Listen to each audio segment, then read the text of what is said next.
Halo semuanya, bagaimana perkembangan tinja Anda? Bagus, beautiful, mantap, bagus. Oke, balik lagi bersama saya Steve Dul Austin. Pada video kali ini saya akan kembali membahas film yang menceritakan narapidana. Film ini berjudul Brawl in Cell Block 99. Secara garis besarnya, film ini akan menceritakan seorang pria yang berakhir di penjara. Hal itu diakibatkan transaksi narkobanya yang berantakan. Kemudian antek-anteknya mengancam untuk menyakiti istri dan bayi kandungannya, kecuali dia mau membunuh seorang tahanan di blok nomor 99. Oke, kami dari jajaran tim forensik Lalajo bersama Dude Herlino mengucapkan selamat menonton.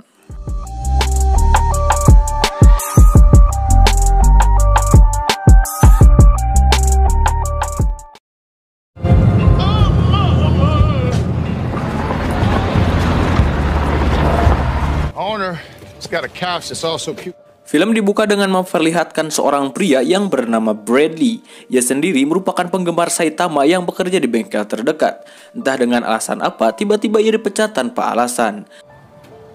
I'm sorry.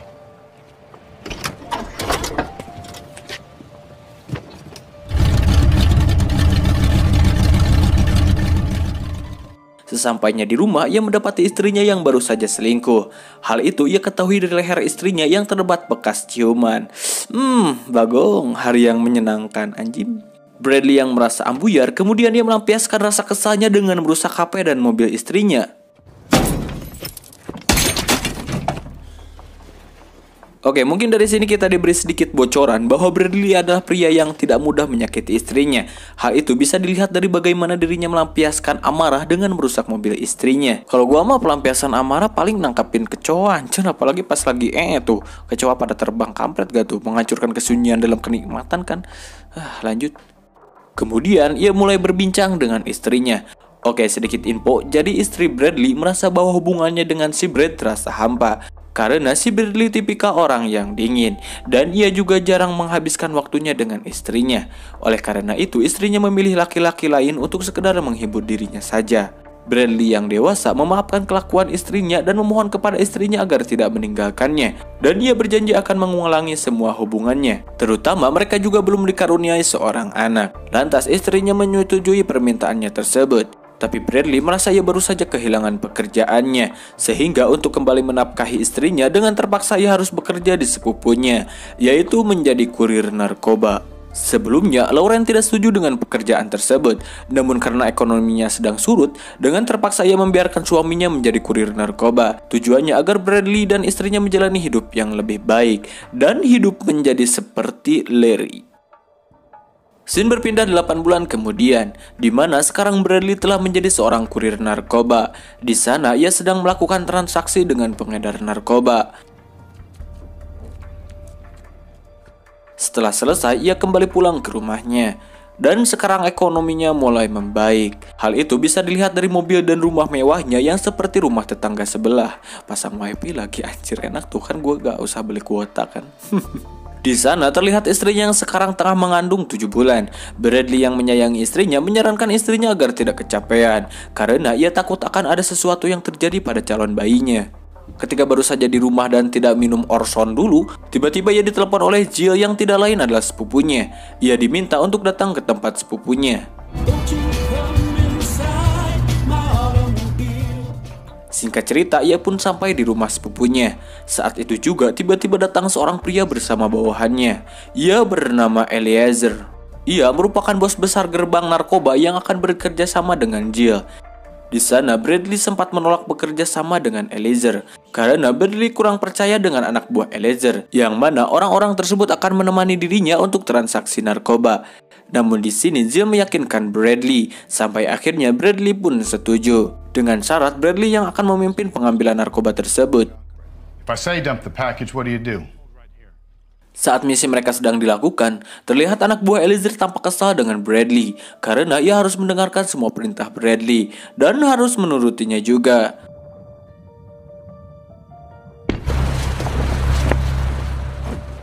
Setelah pengambilan selesai, mereka semua pun bergegas akan kembali. Saat mereka di perjalanan, Bradley menyuruh kedua orang tersebut untuk membuang paket narkoba itu. Ia berkata, kita bisa mengambilnya nanti saja.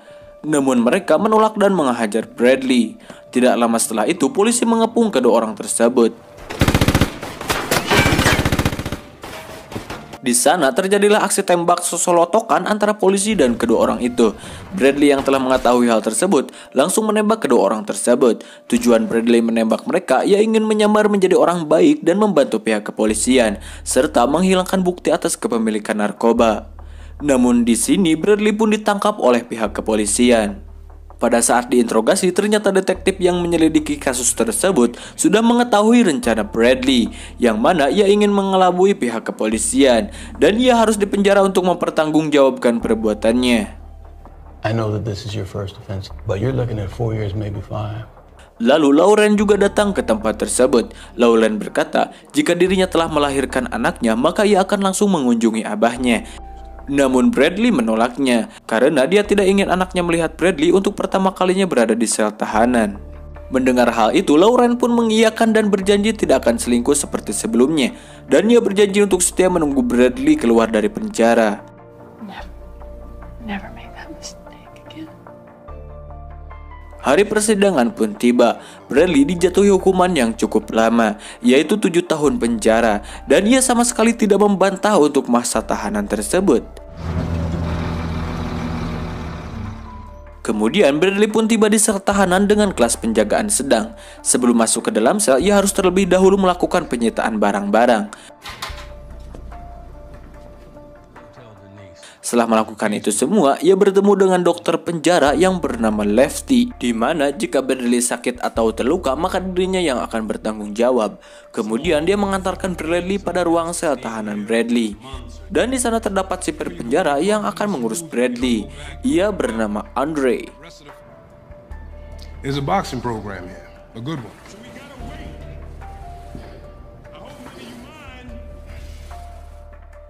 Hari pertama di penjara, nampak Bradley terlambat bangun dan membuat dirinya dimarahi oleh Andre karena dirinya tidak mematuhi aturan penjara yang berlaku. Waiting for me to finish the count and you're making jokes.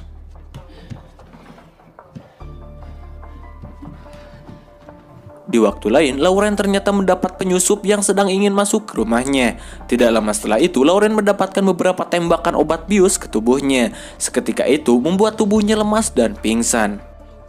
Pagi harinya, Bradley dipanggil ke sebuah ruangan untuk bertemu dengan seorang wanita. Ia bernama Dennis. Dennis menginformasikan bahwa Lauren sedang ada masalah pada kandungannya. Mendengar hal tersebut, terlihat Bradley sangat terpukul.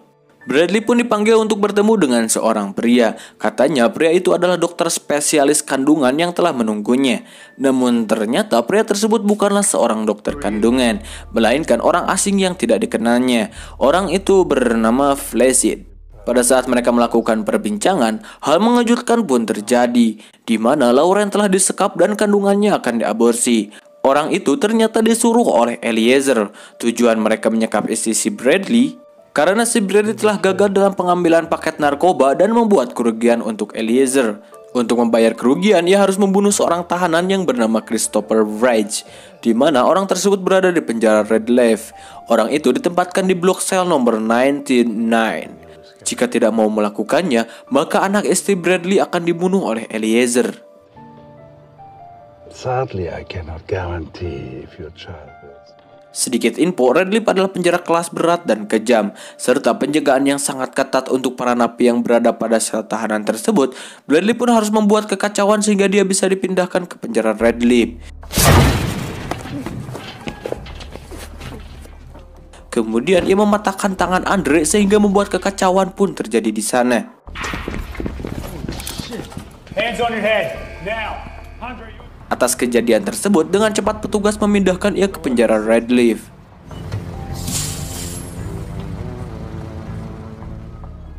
Tidak lama Bradley pun sampai di sana. Lalu ia disambut dengan seorang kepala penjara yang bernama Warden Tuggs. Warden kemudian menjelaskan tentang peraturan yang berlaku dalam penjara tersebut. Microscopic. Do you understand? Setelah selesai, Bradley mulai dibawa ke dalam tahanan sel khusus untuk dirinya. Terlihat sel tersebut sangat kotor dan sempit dan menjijikan. Setelah itu, Bradley menutup hidungnya dengan sebuah baju dan mulai untuk tidur. Pagi harinya ia mendapatkan jam istirahat di sebuah taman dengan waktu sekitar 1 jam. Setelah sampai, ia disambut oleh napi yang lain. Napi itu bernama Derek. Melihat ada alat-alat untuk olahraga, Bradley pun memutuskan untuk ikut. Namun ia dilarang oleh Derek. Bradley kemudian bertanya tentang napi yang berada di blok 99. Ternyata di situ tidak ada napi yang berasal dari blok 99. Faktanya, blok 99 adalah tempat yang sangat terisolasi. Bahkan hampir semua tahanan di sana tidak pernah keluar sama sekali. Faktanya, bahwa blok 99 dikhususkan untuk napi yang sangat berbahaya. Tujuan Bradley di sini untuk membunuh Christopher yang berada di blok 99. Ia pun kembali membuat kekacauan agar ia dimasukkan ke blok 99. Dan di sini ia menghajar para napi tersebut.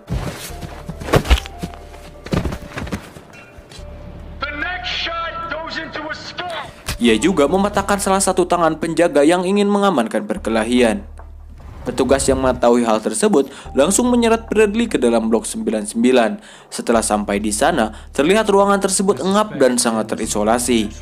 Di sini, Bradley dipasangi sebuah alat setrum kejut yang dipasangkan pada pinggangnya. Tujuannya agar Bradley dapat lebih terkendali. Kemudian Bradley pun dimasukkan ke dalam selnya. Terlihat banyak bongkahan kaca yang menghiasi lantai sel Bradley. Ketika itu Warden kembali menyalakan setrum tersebut, sehingga membuat Bradley tersungkur dan kesakitan. Sementara itu, Presiden sudah mendatangkan seorang dokter yang ahli dalam aborsi. Lauren sempat berkata bahwa Presiden tidak akan bisa mengaborsi kandungannya.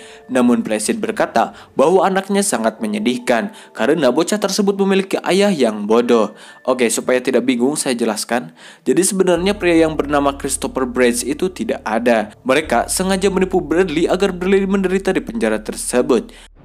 Scene kembali pada Bradley. Di sana ia masih mencari tahu keberadaan orang yang bernama Christopher Bridge.